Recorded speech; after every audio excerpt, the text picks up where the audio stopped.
Hi, friends. Scott Shade of Low D Whistle Journey here. Well, you're on the Low D Whistle Journey if you're watching this video. And I'm joined by my great friend, Jonathan Shegog, sort of family member. And we're out here in his grandmother-in-law? Yeah, grandmother-in-law. His grandmother-in-law's side yard.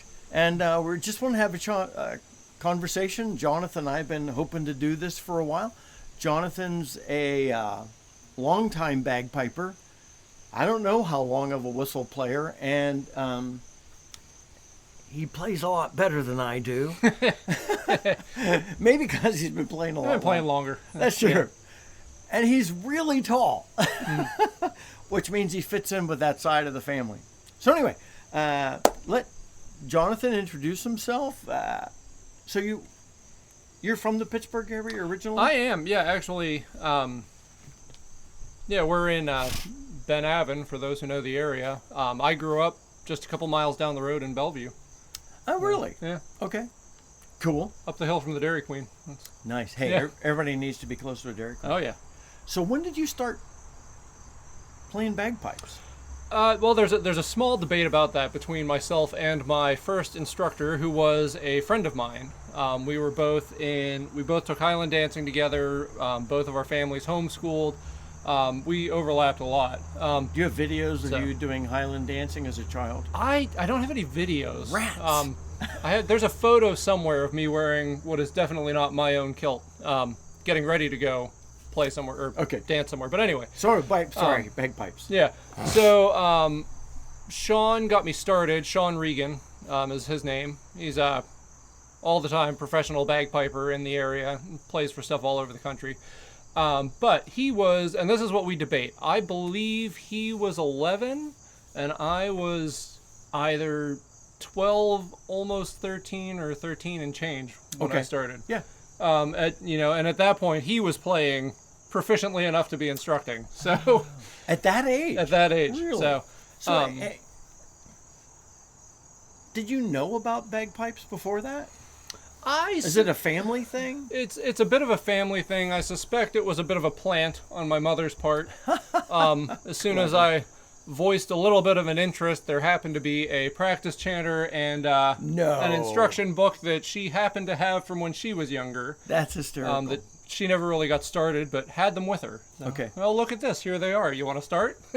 My word. Yeah. Yeah. So something like that. I danced first and then started playing. So when did you start playing in front of folks? Because I know, so Jonathan, I'll let him tell a bit about this, but Jonathan will play professionally and publicly. And so when did you start doing that? Well, it kind of comes with the territory. I grew up in a youth pipe band that doesn't perform anymore. It had a fantastic name, Steel Thistle. Nice. That's a great Pittsburgh, awesome. tie-in. Yeah. But I grew up playing with Steel Thistle. I played with the McDonald Pipe Band here in Pittsburgh for a little while. And that was kind of the start, was just filling in, trying to learn stuff to play with the pipe band and playing in parades, a couple of Renaissance fairs that the band was involved in, and then slowly picking up weddings, funerals. Now I play lots of festivals. I go to Renaissance festivals with the Rogues. Okay. Yeah. That's cool. We'll have to. Does the Rogues have like a website and stuff? Oh yeah, there's a website. You'd think I could just rattle it off, but it's I'll stick the link to the Rogues website in the notes to this video. Yeah. Do you have like your own promo page? Me personally? Yeah. I don't. Everybody. Jonathan, come on. That's always what follows. Yeah. There's somebody out here wants to pay money for you to come do their wedding. And I will accept that money, but you're going to have to find me. Yeah. Okay. Yeah. You could connect with me right now if you're dying to pay Jonathan to do something. Yeah. So how did you then add? I mean, because we're sitting here, we got a chair in front of us. Yesterday, out at Jonathan's and his family's really fun house. It is like a fun house. It is. Well, tell us about your family a moment. Well, we have 6 children, the oldest of which just turned 13. So I've got the 13-year-old, I've got 2 9-year-olds, and then 2 4-year-olds, soon to be 5, and then we just had a newborn about 2 months ago. Yes, you heard right. There's a lot going on. 2 sets of twins. Yes. But a great place for the kids to be, great house, an amazing, wonderful family. And we got a bunch of whistles sitting in front of us that when we finish this Get to Know Jonathan, we're then going to transition to playing some stuff for you. And that'll be another video, so stay tuned for that one. I don't know, I'm going to have to create a new playlist called Whistles with Friends. I like that. Yeah. I like that. Yeah. Okay, so when did you start playing a whistle, and what was your first whistle? My first whistle, I don't have anymore. It was a Shaw High D, and I gave it away to a kid in our homeschool group just a couple of months ago, actually. Okay, yeah.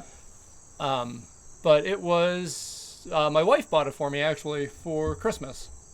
I want to say it was like $35. Yeah. So it was an attainable price range for us at the moment. How long ago was that? How long ago was that? 8 years, maybe? Okay. I don't know. 7, 8 years? Something like that. How was the transition from piping and pipe fingering to a high whistle? It was weird. I will say the thing that was hardest for me is breaking across the octave, because a Highland bagpipe doesn't have that. Highland bagpipe has 9 notes. I should have brought a chanter with me, but next time. yeah, next time. Highland bagpipe has 9 notes, and so that's most of my music playing experience is those 9 notes. And so trying to jump across an octave and having different notes on the same fingers, that really throws off my brain. How long did that take for you? Now this is important. You know, I was going to ask Jonathan some questions about, like, do you have recommendations? And I think we can actually do one right here. We could start there, yeah. Yeah. What? We're going to come back to the story of Jonathan's whistle progression, but what does this mean for you from a recommendation? Because it was hard for you to make that first to second octave transition. Yeah. How long did that take, and what helped? We're not even talking low whistles yet. Yeah. I've always enjoyed the phrase "learn by doing." Yeah, good. So I haven't mentioned yet, our family has a Celtic band that performs around the Pittsburgh area called Carnival of Souls. And so I married into the band, as it were. Link in the notes to the video. Yeah. But we had a couple other people played whistles a little bit here and there. Brian, my wife's dad, he would play whistles on some sets. We had another band member for a while that would do a little bit with the whistles. Mostly fills here and there. We were coming up on a run of St. Patrick's Day gigs, and the band was going to do Galway Girl. Oh, yeah. Because that was kind of up and coming. I forget the movie now that came out that used that, and then it exploded. And so we were at practice. I'd just gotten the whistle, Christmas, so like a couple months before, the Shaw whistle. Mm-hmm. And we're working out who's doing what, and Brian says, well, you have a whistle. Why don't you play that in between part? And so that's kind of how that took off. Really? Yeah. That's funny. And that's really my approach to learning any of the music that I'm playing. Is I kind of have to have a reason that I'm doing it. It helps to have a deadline that you can't blow off. That's what I find. And I like that too, because, and again, you pick this up as another tip. A couple of tips are: one, you want to know how to do something, grab a whistle, start playing. Yeah.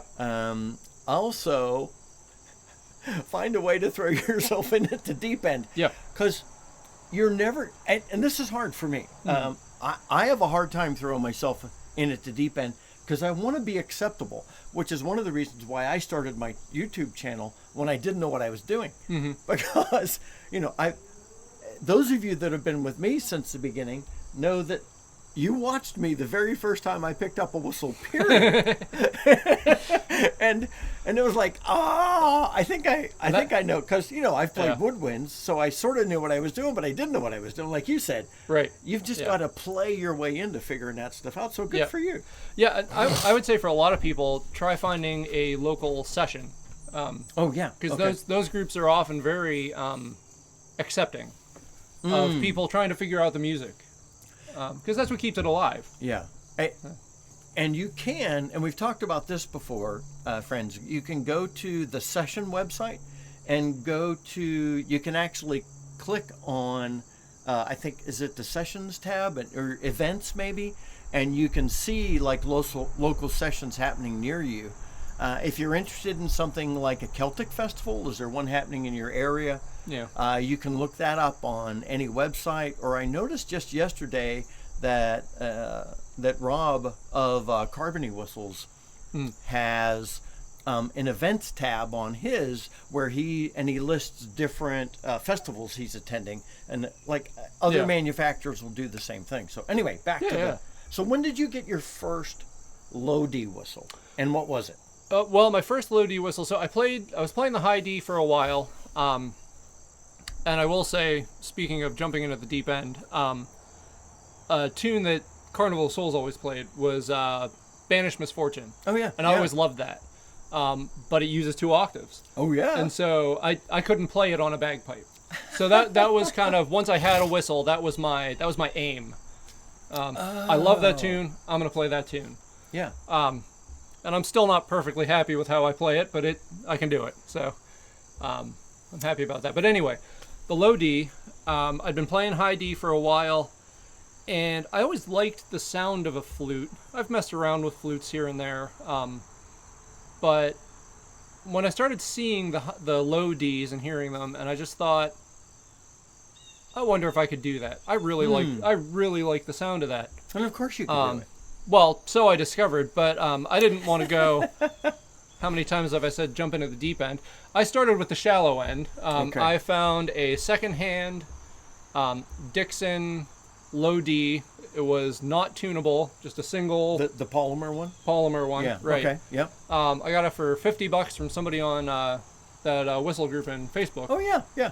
And so I tried that out for a while, and once I got to the point where I knew I could play it, then I started looking into, channels like yours now, seeing what whistles are out there, which ones do I like, the description of the sound or the way it sounds or playability. Mm-hmm. And so then I jumped off for was it a Chieftain? Is that what this was? Oh yeah, is that a V3, yeah. V5? I have no idea.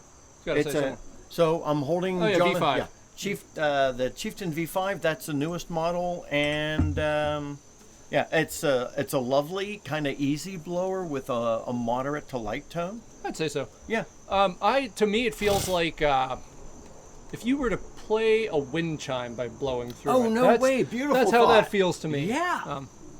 I like wind chimes. I do. I was actually thinking about that as we're all sitting in church this morning, and I thought, you could take a wind chime if it's the right key, and you could turn that into. Well, I keep thinking about that. Yeah. Yeah, I know. We'll do it. Yeah. Okay. So anyway, that was my first serious low D. That's a great great one to get. Mm-hmm. So you played that. How long? Because I see you've got an MK Pro here. Yes. Are those your 2 main low whistles? They are my only low whistles. Oh, really? At this point. Uh-oh. I need to send you some. Do it. I really love playing the whistles. As far as instruments go, it's not a terribly hard one to pick up and get started with. So as often as I can, I'm trying to convince people to give it a try, and so I'll loan out whistles here and there, and yeah. So my Dixon is down in Virginia with Josh and Angel. Oh yeah. So, and you all know that I only recently purchased the Chieftain V5 non-tunable when Phil had them on sale, and that whole time I was playing the Chieftain V5 tunable, it was Jonathan's. Yes. Yeah. Okay. So I won't ask if you have a preference between the Chieftain and the MK, because I will ask, but what your preference is very personal. Yeah. Talk to that a moment and tell us what you like better and why.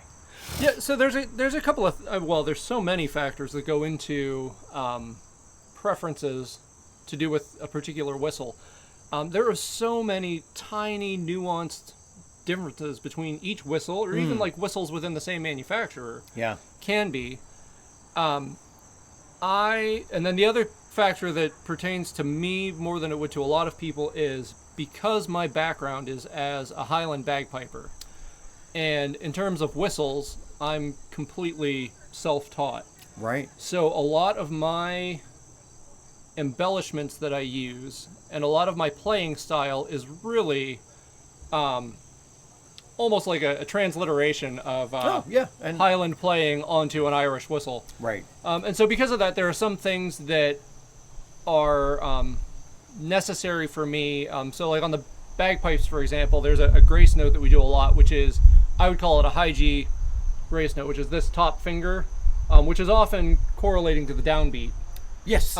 So when I'm playing a whistle, and when I play some, a little later here, you'll see that finger's moving a lot, right? Okay. Whistle players don't really do that.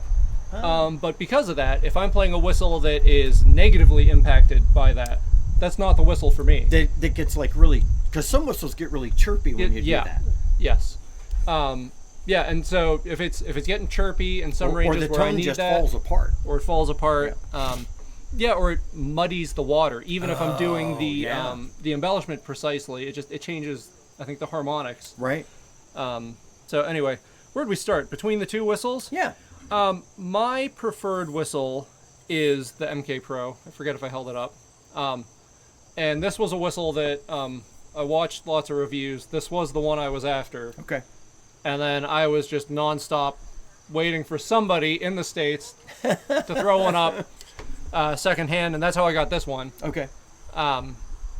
It has, it's louder, and that suits my purpose playing with Carnival of Souls. Being able to hear myself acoustically on stage, when perhaps the projected sound isn't making it to me. Right. And it's got, from what I know of your playing, the MK, like you get some other really loud whistles, like the Karavev's loud, but it's a really clean tone. The Susato's loud, but it's also a very fluty, clean tone. Yeah. And the MKs are really kind of warm, and it replicates some more traditional tonal qualities. Is that why you were after that? I think so. I like, in addition to the volume.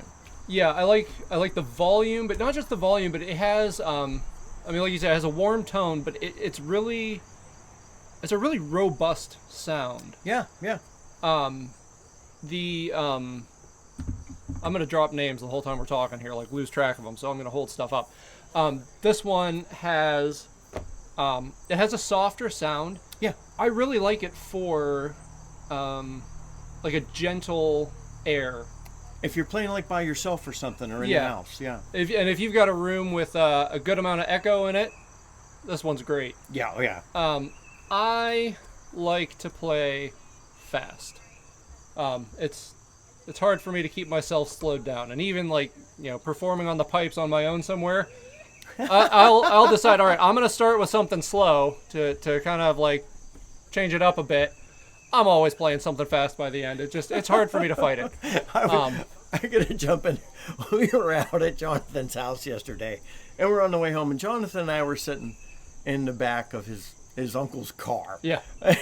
We're in the back of a Telluride because it was windy, and we're playing whistles, and Jonathan's flying, and you all know me. I like the faster stuff, but I lean to ballads, airs, laments, and so. Maybe because I'm 70, I don't know. But my fingers don't go quite as fast as they once did. But we got in the car to go home. I didn't tell Jonathan this yet. I'm like, holy cow. Jonathan's so good. I should quit. No, but don't. No matter how you feel comparing yourself to someone else, don't quit. Yeah, well, that was followed up by all the Mike McGoldrick videos I sent you. I know. He's in I watch him and feel that way. That's crazy. So, and Jonathan and I will chat more in the future. I wanted to really introduce you to Jonathan, so what I'm going to do is, do you have any other, three things. Any other recommendations to get started on a low whistle, any different recommendations getting started on a high whistle, and play us a bit of something on the way out. So those three things. Yeah, sure. Now tell me what those were again so I can do it. What was the first one? Okay, so Recommendations? Yeah, Is that we're right? going to do like 3 recommendations that would help somebody get started on the low whistle. If you can remember back. Sure. Yeah. Yeah. So I will say, you just got to try it.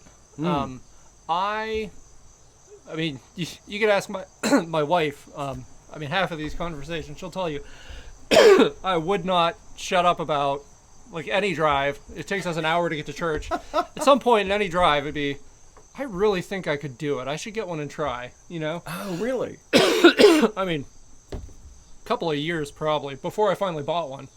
And I bought that Dixon. Just try it. You know, you're not going to know unless you give it a shot. You find communities online, people selling them secondhand because whistles are so individual. You know, Right. You can find them, and you don't have to break the bank, and that's going to be enough to figure out if it's for you. Right. And then second to that would be, and really just following straight on with the Dixon, it really wasn't a great fit for my playing style. It showed me that I could do it. Right. And, you know, I'll always be grateful for that. But then there was stuff I was trying to play, and I just felt like, I can't line this up. I can't make this work, you know? And I thought it was me.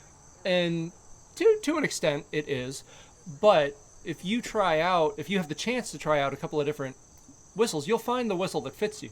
Yeah. You know? Okay. And that made all the difference. Otherwise, I would just say, and we've talked about this all the time, never underestimate the piper's grip with the low whistles. I know. Yeah. I hand low whistles to a lot of people, and it always takes convincing to get them to do it because it feels so. Yeah. Show so us, weird. Yeah. Show us your you grip. know. Okay. You know, Yeah. and for me, I've got long fingers. I could get my fingertips on all these holes. But even your long fingers don't look as comfortable. No, and it like you're gonna cramp up doing that. It's so much more comfortable when you get used to this grip and you can get your hand to relax a bit. Yeah. And you know, for how long I've been playing these, I still, you know, we just had a baby, and then I had a hand injury. I couldn't play for a little while in that same window of time. When I pick up a low whistle after a break, I've got to work that hand back in. You know, my lower hand starts cramping up. Yeah. You know, especially if I'm playing faster stuff on it. And you're a young puppy. Which is what I do. Yeah. Yeah. Yeah. Are your recommendations? Oh, one side note. It's interesting that Jonathan didn't say anything about breath pressure. Oh yeah, yeah. I mean, is that just because that's an assumption for you, or as a bagpiper, or? It's a very different animal. Because a Highland bagpipe, you want the same pressure. Oh, start to finish. Constant Right. airflow. Right. Right. Brief description: a bagpipe's like you're being an air compressor. My mouth is refilling the bag, which is like, you know, the body of the compressor. Right. And then my arm is squeezing the air out of the bag.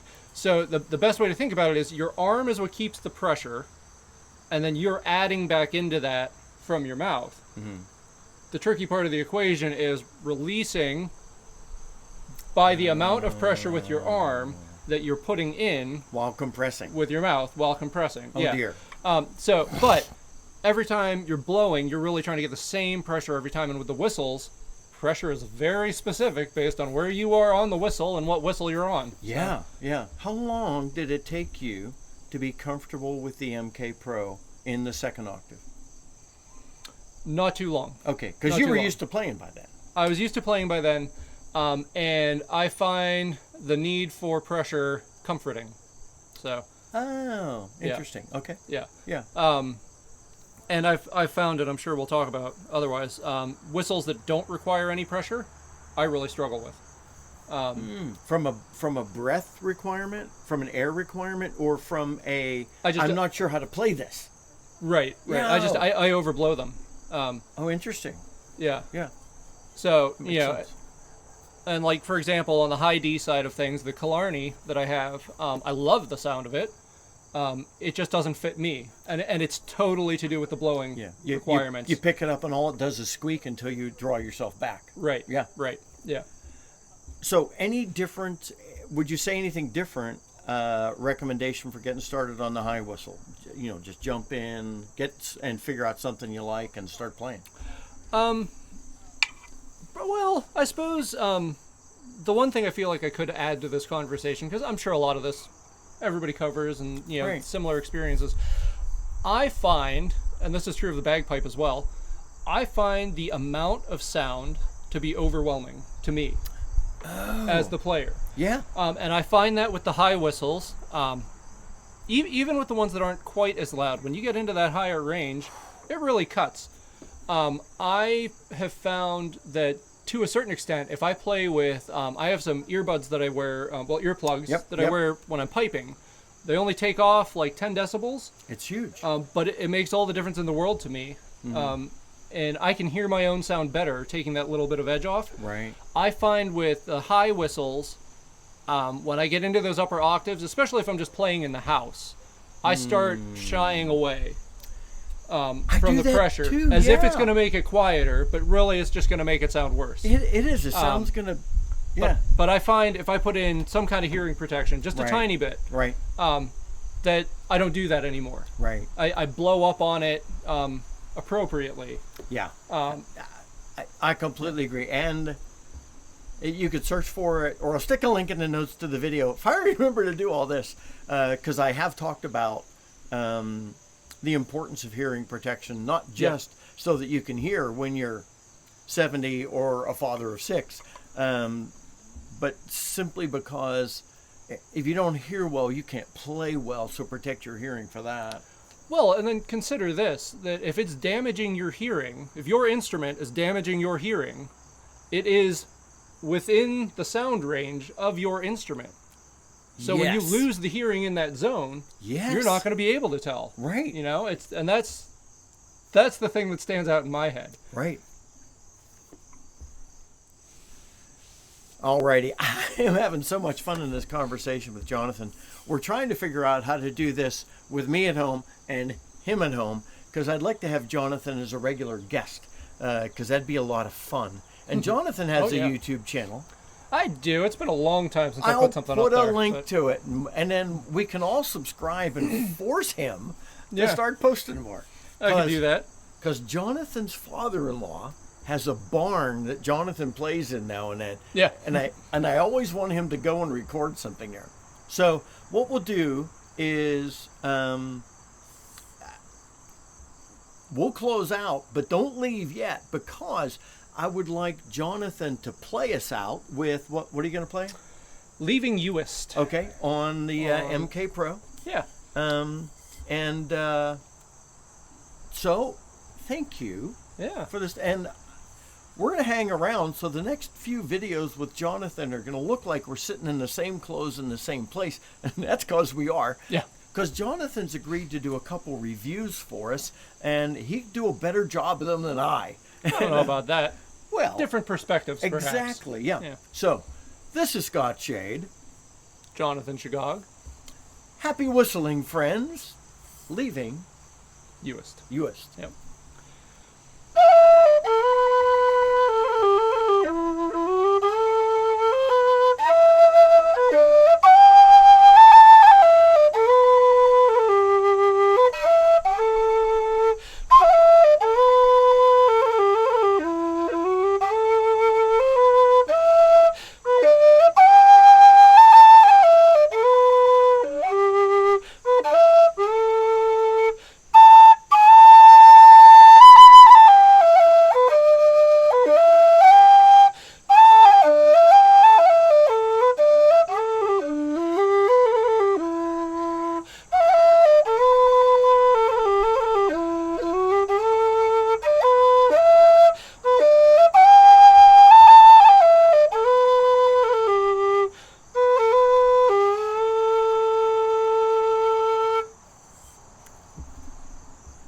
Take it easy.